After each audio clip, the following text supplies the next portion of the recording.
Your self-image. There's this picture of yourself inside your head, and it's more than just a picture. It's like this complete operating manual, the instructions about this is how I live my life, this is what I do in this situation, that is what I do in this situation. It's this thing up here that controls your whole life.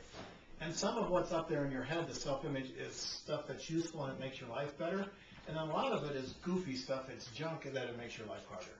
And that's what we're going to be working on here today, is taking out that head trash, getting rid of that self-image that limits who you are.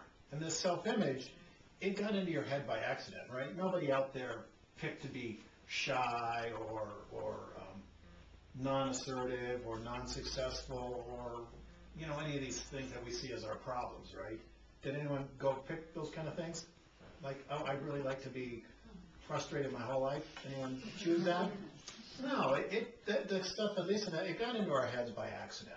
And it came from society, it came from culture, it came from our religions, it came from our parents, our teachers, our peers, our friends, all these different experiences we've had. And it's got in there, and there's this complete operating manual that says, this is who I am and this is how I live my life. And I'll give you an example of this. Imagine as you're leaving here tonight, and you got the front door, that coming towards you is absolutely the most attractive person you have ever seen in your life. Well, you can predict right now exactly how you'd interact with that person. It's not like it would be a surprise, right? Like, oh gosh, I don't know what I do. No, you can predict it. You know, on the whole range of human experience, on one end of the scale, there'd be the person who would run away in sheer terror. You know, they wouldn't even be able to walk past that attractive person. Now, on the other end of the scale would be, you know, excuse me, darling, but I'm pretty sure I'm the man of your dreams. Can we go get a cup of coffee? Yeah, right. You know, and thousands of possibilities in between there.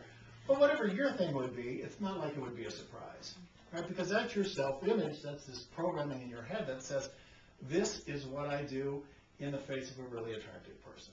And our whole life is made up of that sort of stuff, this self-image, this programming that says, this is what I do. Another analogy to illustrate the same point is, have you all made cut-out Christmas cookies somewhere in your life? If I've got the reindeer cookie cutter, can I make a Santa Claus? No. What if I do like people do, and I try really hard, and I focus, and I really get intense, and can I still make a Santa Claus? No, I'm just going to get reindeer, right? And if I want Santa Clauses, I'm going to be frustrated. I'm going to be like, another freaking reindeer. What's the deal here? I'm trying hard, right? Santa Claus with antlers. Santa with antlers. Now, if I like reindeer, then I'm over here doing a happy dance, right? Because life is good. Hey, yeah, another reindeer. But if I want Santa Clauses, I'm frustrated. Well, your self-image is that cookie cutter. And here's this big dough field of reality. I think I'm going to trademark that phrase. This big dough field of reality about what you can experience as a human being. And you keep cutting out the same thing over and over and over, because that's what your self-image says. This is who I am. This is how I live my life.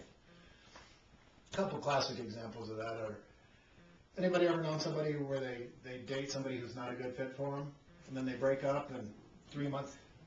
Bad example. 3 months later, they're dating that person's twin, and 3 months later, they're dating their triplet, and then 3 months later, they're quadruplet, or whatever it's called, right? Because, again, the self-image says, oh, this is the kind of person I get in relationships with. It's the cookie cutter. And there's the same experience over and over. This shows up in sales a lot, too. You know, maybe a new salesperson comes on, and you know, so they get, oh, this is a new guy that's not giving them a very good territory, right? And they go out, they have a really great first year. They go, oh, this person, you know, they're an up-and-comer, they're a go-getter. Let's give them a really good territory. Second year, they make the exact same amount of money as they did the first year, with a good territory versus a bad territory, right? It had nothing to do with the territory. It had everything to do with the self-image. And if that salesperson's self-image is, I'm the kind of person who makes $80,000 a year, well, cookie cutter, $80,000 a year. Next year, $80,000 a year. $80,000 a year. We've got this stuff up here, and it just runs our life. Yet one more example, and then we'll get into the clearing this stuff out. I have a picture I use all the time of my little daughter in one of those shopping carts, you know, where there's the steering wheel, and she's there, and you know, when we took the picture, she's all like, look, Daddy, I'm driving, right? She's got that little steering wheel. She could spin that wheel till her arms falls off, right? And that's not going to influence where the shopping cart goes, right? It's me, the guy pushing the shopping cart, that determines where we go. Well, this is the relationship between our conscious and our non-conscious, between our conscious and that self-image. That self-image determines where in the supermarket we go, not me turning that little wheel, right? But just like my daughter can influence that by asking nicely or whining enough, or maybe she can start to influence where we go in the supermarket. Well, that's what we can do with our conscious mind to influence the non-conscious. There's little things we can do that can influence and that can start to change it. That's what we're going to be working with here tonight. But all that stuff is automatic, and some of it is stuff that's beneficial, and some of it is this head trash stuff. Anybody ever had the experience where maybe there was a business prospect you knew you should call, or maybe a romantic interest, and like 5 days later you still haven't picked up the phone? Anybody relate to that? Mm-hmm. It's like, it's not that hard, Jonathan, pick up the phone, but you can't do it.